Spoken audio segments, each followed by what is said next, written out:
Gold trusted gold buyers తాకట్టులో ఉన్న బంగారాన్ని విడిపించి ఈ రోజు ఉన్న మార్కెట్ ధరకే కొనబడును. మరిన్ని వివరాలకు సంప్రదించండి 7710772020. కేంద్ర ఉక్కు శాఖ మంత్రి కుమారస్వామి ఈరోజు స్టీల్ ప్లాంట్ని అయితే సందర్శించారు. అయితే స్టీల్ ప్లాంట్ ప్రైవేట్ పరం చేయమని చెప్పి గంటాపదంగా అయితే చెప్పడం జరిగింది.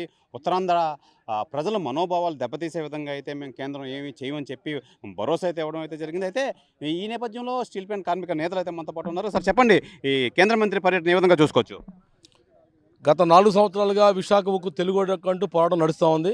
ఈ పోరాటం నేపథ్యంలో రాష్ట్ర ప్రభుత్వం ఒత్తిడి మేరకు 11,440 కోట్ల రూపాయల ప్యాకేజ్ అనౌన్స్ చేశారు. దాన్ని స్వాగతిస్తూ ఉన్నాం.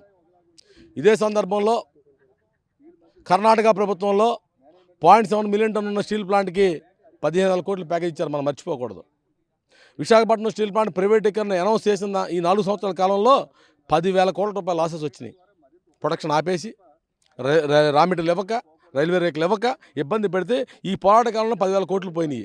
మీరు ఇచ్చిన 11,000 కోట్లతో పూర్తి స్థాయి ఎలా రివైవల్ అవుతుందని మేము అడుగుతూ ఉన్నాం. మీరు ఇచ్చే 11,440 కోట్లు కూడా రివైవల్ కోసం కాదట, బ్యాంకులకు అప్పులు కట్టడం కోసమట, మళ్ళీ జీఎస్టీ కట్టుకోవడం కోసమట. కాబట్టి రా మెటీరియల్ కొనకుండా, కార్మికులు జీతాలు ఇవ్వకుండా, ఉద్యోగాలు ఇవ్వకుండా ఎట్లా ఉత్పత్తి అవుతుందని చెప్పి మేము అడుగుతూ ఉన్నాం. కాబట్టి స్టీల్ ప్లాంట్లో ఇప్పటికీ ఒక రోలింగ్ మిల్ ఉండాల్సింది లేదు, ఒక కోకోన్ బ్యాటర్ ఉండాల్సింది లేదు, ఒక సింటర్ మెషిన్ ఉండాల్సింది లేదు. ఈ 3 సరి చేయకపోతే స్టీల్ ప్లాంట్ లాభాలకు వచ్చే సమస్య లేదు, పూర్తి స్థాయి ఉత్పత్తి రాదు. కాబట్టి దీన్ని సేల్లో కలపాలా. రెండోది ట్యాక్స్ హాలిడే ఇవ్వాలి 4 సంవత్సరాల పాటు. మూడోది మీరు సొంత గనులు కేటాయించండి. ఏటా 3,000 కోట్ల రూపాయలని అదనంగా అన్ని ప్లాంట్ల కంటే కూడా మేము చెల్లిస్తూ ఉన్నాం. గనులు ఇవ్వండి. ప్రభుత్వం దగ్గర 100 సంవత్సరాలు సరిపడా నూరు ఉండి కూడా మాకు ఎందుకు ఎవరు పక్కన నక్కపల్లి కట్టిన స్టీల్ ప్లాంట్ కోసం స్లరీ కోసం మాట్లాడుతూ ఉన్నారు. కాబట్టి మాకు రా మెటీరియల్ ఇవ్వాలని చెప్పేసి ఈ విధంగా చేసినట్టయితే విశాఖపట్నం స్టీల్ ప్లాంటే ఏ ప్రభుత్వం మీద నిధుల కోసం ఆధారపడకుండా రోజుకి 10 కోట్లు ఇంటూ 365 రోజులు 3,650 కోట్ల రూపాయల లాభాలు తెచ్చి మీ పార్లమెంట్ మీటింగ్ ముందు పెడతామని చెప్పి హెచ్చరిక చేస్తాం. సార్ చెప్పండి, ఏం చెప్తారు మీరు? అసలు మొత్తం జీతాలన్నీ చెల్లించే ప్రక్రియలో లాభాల బాటలో అయితే నడుస్తుంది, ఇప్పుడు అందుకుంది ఊపందుకుంది అని చెప్పి కేంద్ర మంత్రి అయితే తెలియజేస్తారు. ఏం చెప్తారు? ఏదైతే ఉక్కు యాజమాన్యము ఇప్పుడు ఉన్నటువంటి పాలకులు నిర్ణయం మేరకు మేము ఈ రోజు వరకు కూడా గతంలో జూలైలో కేంద్ర మంత్రి వర్యులు కుమారస్వామి గారు ఇక్కడ విచ్చేసిన తర్వాత ఏదైతే ఈ ప్లాంట్ అంతా పర్యటన చేసి చాలా మౌలిక సదుపాయాలతో కలిగినటువంటి ప్లాంట్ అని దృష్టిలో పెట్టి ఆ రోజు ఆయన చెప్పినటువంటి మేరకు ఈ రోజు ఏదైతే ఆయన ఇచ్చినటువంటి ప్యాకేజీని మేము స్వాగతిస్తూ ఈ కంపెనీ రివైవల్ చేసుకునే ఉద్దేశంతో కార్మికులు జీతాలు త్యాగం చేసి ఈ రోజు వరకు కష్టపడి ఈ రోజు దాన్ని ఒక లాభదాయకమైనటువంటి ప్రొడక్షన్ తీసుకొచ్చి ఈరోజు కార్మికులు ఇలా నిరూపించుకున్నారు.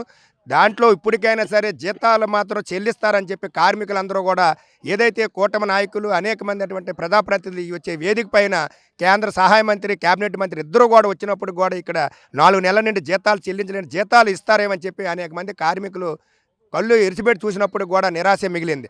అయినప్పుడు కూడా ఇవాళ యాజమాన్యం కానీ ఇప్పుడు ఉన్నటువంటి ప్రభుత్వాలు ఏదైతే ఇక్కడ అధికార యంత్రాంగం ఇక్కడ ఉన్నటువంటి యాజమాన్యం ఏదైతే చెప్తుందో దాన్నే ఫాలో అవుతుంది తప్ప యాజమాన్యం చేస్తున్నటువంటి తప్పుడు విధానాలపైన ఒక దర్యాప్తు సంస్థ చేసి ఇక్కడ ఉన్నటువంటి బాధితులు శిక్షిస్తుంటే ఇవాళ 10,000 కోట్లు ఈ 4 సంవత్సరాలు మేము 1,450 రోజులు పోరాటం చేసినటువంటి కాలం నష్టాలు చూపినటువంటిది యాజమాన్యం. ఈ యాజమాన్యంపై చర్యలు తీసుకోవాలని మేము అనేక సందర్భాల్లో డిమాండ్ చేస్తున్నాం. ఇప్పటికైనా సరే ఇది ఇప్పుడు ఇచ్చినటువంటి ప్యాకేజీ రివైవల్ తాత్కాలిక ప్యాకేజీ బ్యాంకుల అప్పులు కానీ కాదు, కార్మికులకి ఏదైతే ఆర్థిక పైన హెచ్ఆర్ఏ కానీ అనేకమైనటువంటి వర్క్ డ్రెస్ కానీ సేఫ్టీ ప్రికాషన్కి సంబంధించినటువంటి కానీ ఎల్టీఏలు కానీ అనేకమైనటువంటి గోల్డ్ కాయిన్స్ కానీ సిల్వర్ కాయిన్ అనేకమైనటువంటి త్యాగం చేసే కార్మికులు ఈరోజు బతకడానికి చాలా ఇబ్బంది పడే పరిస్థితి ఉంది. మనం ఉమెన్ రైట్స్లో కూడా ఇవాళ ప్రభుత్వం స్పందించలేదు. ఇప్పటికైనా సరే కార్మికుల జీతాలు చెల్లించాలి.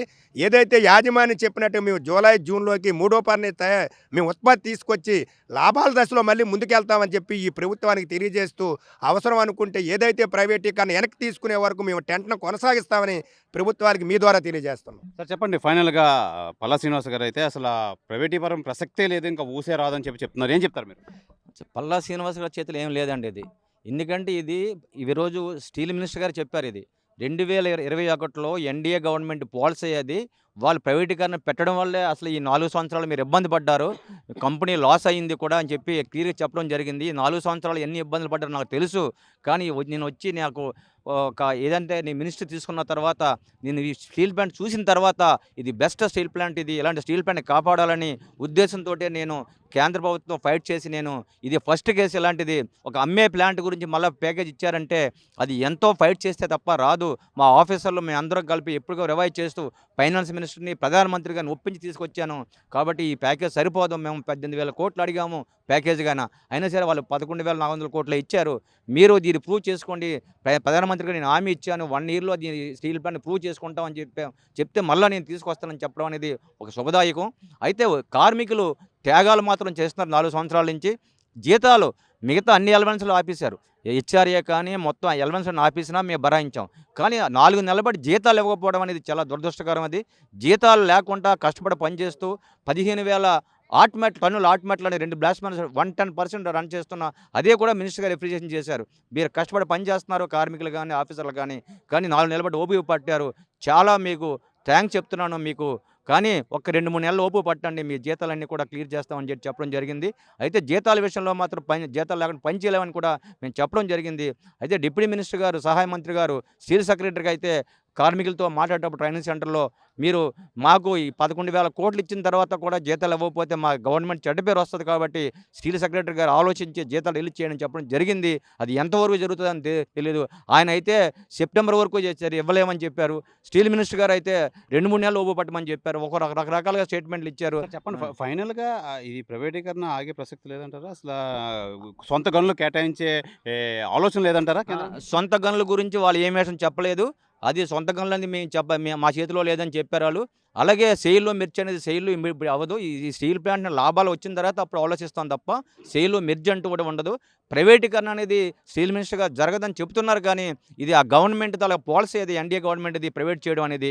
ఈ కంపెనీ మనం ప్రూవ్ చేసుకొని చేయాలి తప్ప ప్రస్తుతానికి స్టీల్ ప్లాంట్ నిలబెట్టడానికి మేము ప్రయత్నం చేస్తున్నాం, దీన్ని నెంబర్ 1 తీసుకొద్దామని చెప్పారు తప్ప ప్రైవేటీకరణ వెనక తీసుకున్నట్టు కానీ అది క్యాబినెట్ నిర్ణయం కదా, ఆ క్యాబినెట్ నిర్ణయం వెనక తీసుకున్నట్టు చెప్పలేదు. అలాగే మైన్స్ ఇస్తామని కూడా చెప్పలేదు. దీనికి మేము అడిగాము, మీరు పూర్తిగా మేము 3 BF రన్ అయితే రోలింగ్ మీద దానికి కెపాసిటీ లేదు, సెంట్రల్ ప్లాంట్ కెపాసిటీ లేదు, మీరు పిల్లెట్స్ బయట నుంచి తీసుకొచ్చి కొంటే ఇంకా ఎక్కువ కాస్ట్ అవుతుంది అని చెప్పడం జరిగింది. ఈ టెక్నికల్ అన్నీ కూడా మేము ఆలోచిస్తామని చెప్పడం జరిగింది. ఏదైనప్పుడు కూడా మేము ఇచ్చే ప్యాకేజ్ అనేది ఏదో వెంటిలేటర్ ఉన్న కంపెనీని వెంటిలేటర్ మీద ఉంది ఈ కంపెనీ, అది ఐసీలో మార్చారు తప్ప పూర్తి సొల్యూషన్ అయితే దీనికి రాలేదు. దీనికి మేము కష్టపడి పనిచేసి స్టీల్ ప్లాంట్ లాభాలు తీసుకురావడం మేము సిద్ధంగా ఉన్నామని చెప్పడం జరిగింది. రైట్, ఇది ప్రధానంగా ఈ స్టీల్ ప్లాంట్ కార్మిక నేతలు అయితే తెలియజేస్తున్నారు. అసలు ఈ స్టీల్ ప్లాంట్ వెంటిలేటర్ మీద నుంచి ఈ ఐసీయూకి అయితే వచ్చింది, కానీ దీన్ని ప్రైవేట్ పరం చేస్తాం, దాన్ని వెనక తీసుకుంటాం, క్యాబినెట్లో చేసినవి అన్నీ వెనక తీసుకుంటాం అని చెప్పి ఎట్టి పరిస్థితుల్లో వీళ్ళు చెప్పట్లేదు. అలాగే సొంత గనులు కేటాయిస్తాం, సెయిల్లో విలీనం చేస్తామని చెప్పి ఎటువంటి హామీలు అయితే ఇవ్వలేదు. ఇవన్నీ కల్లబొల్లి మాటలు. ఓన్లీ స్టీల్ ప్లాంట్ని నిలబెట్టిన తర్వాత ఏం చేస్తారు? ఎన్డీఏ కూటమి ప్రభుత్వం అయితే ఎట్టి పరిస్థితుల్లోనూ దీన్ని ప్రైవేట్ పరం వెనక తీసుకునే పరిస్థితిలో వాళ్ళ మాటలు కూడా లేవు అని చెప్పి స్టీల్ ప్లాంట్ కార్మిక నేతలు అయితే తెలియజేస్తున్నారు. కెమెరామెన్ అజయ్తో శివరామకృష్ణ టీవీ, విశాఖపట్నం నుంచి. మరిన్ని వీడియోస్ కోసం ఛానల్ ని సబ్స్క్రైబ్ చేయండి. లేటెస్ట్ అప్డేట్స్ కోసం వాట్సాప్ ఛానల్ ని ఫాలో అవ్వండి. అండ్ లింక్ డిస్క్రిప్షన్ లో ఉంది.